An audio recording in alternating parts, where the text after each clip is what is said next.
South Korea के पद से हटाए गए राष्ट्रपति गिरफ्तार, पुलिस सीढ़ी लगाकर घर में घुसी। पिछले महीने इमरजेंसी लगाई थी, संसद ने फैसला पलटा। साउथ कोरिया में पद से हटाए गए राष्ट्रपति यून सुक योल को पुलिस ने बुधवार को उनके आवास से गिरफ्तार कर लिया है। योल पर 3 दिसंबर 2024 को देश में मार्शल लॉ लागू करने के लिए आपराधिक जांच चल रही है। मार्शल लॉ इमरजेंसी के फैसले को देश की संसद ने 3 घंटे बाद ही पलट दिया था। इसके बाद 14 दिसंबर को संसद में योल के खिलाफ महाभियोग प्रस्ताव लाकर उन्हें पद से हटा दिया गया था। महाभियोग पर 14 जनवरी को सुप्रीम कोर्ट में सुनवाई होनी थी, जिसके लिए योल को कोर्ट में पेश होना था। योल कल कोर्ट में पेश नहीं हुए। इसके बाद जांच एजेंसियों की तरफ से उनके खिलाफ आज सुबह गिरफ्तारी वारंट जारी किया गया। उन्हें गिरफ्तार करने पहुंची पुलिस को मौके पर भारी विरोध का सामना करना पड़ा। अल जजीरा की रिपोर्ट के मुताबिक गिरफ्तारी के लिए 1000 से ज्यादा पुलिसकर्मी तैनात किए गए हैं। न्यूज एजेंसी योनहाप की रिपोर्ट के मुताबिक योल की सुरक्षा में लगे गाइड ने पुलिस को रोकने के लिए बैरिकेडिंग की थी।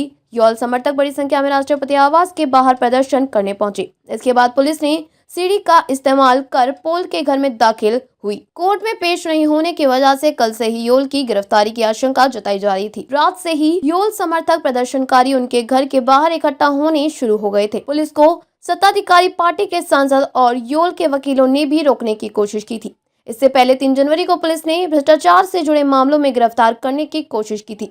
हालांकि तब पुलिस को राष्ट्रपति के 200 गाइड्स ने गेट पर ही रोक दिया था। योल के घर के बाहर हजारों की संख्या में प्रदर्शनकारी पहुंचे थे। करीब 6 घंटे तक चले हंगामे के बाद पुलिस को खाली हाथ वापस लौटना पड़ा था। साउथ कोरिया के संसद में कुल 300 सीटें हैं। इस साल की शुरुआत में हुए चुनाव में जनता ने विपक्षी पार्टी डीपीके को भारी जनादेश दिया था।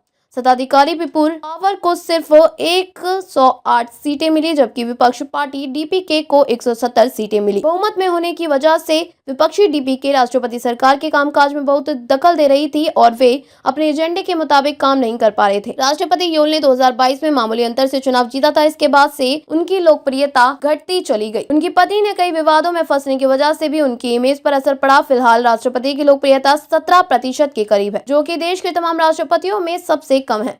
इन सबसे निपटने के लिए राष्ट्रपति ने मार्शल लॉ लगा दिया। इन्होंने डीपीके पर उत्तर कोरिया के साथ सहानुभूति रखी और राष्ट्र विरोधी गतिविधियों में शामिल होने का आरोप लगाया। साउथ कोरिया के अपदस्थ राष्ट्रपति यून सुक योल की गिरफ्तारी शुक्रवार को नहीं हो सकी। योल पर 3 दिसंबर को देश में मार्शल लॉ लागू करने के लिए आपराधिक जांच चल रही है। मंगलवार को सियोल की कोर्ट ने योल के खिलाफ अरेस्ट वारंट जारी किया था।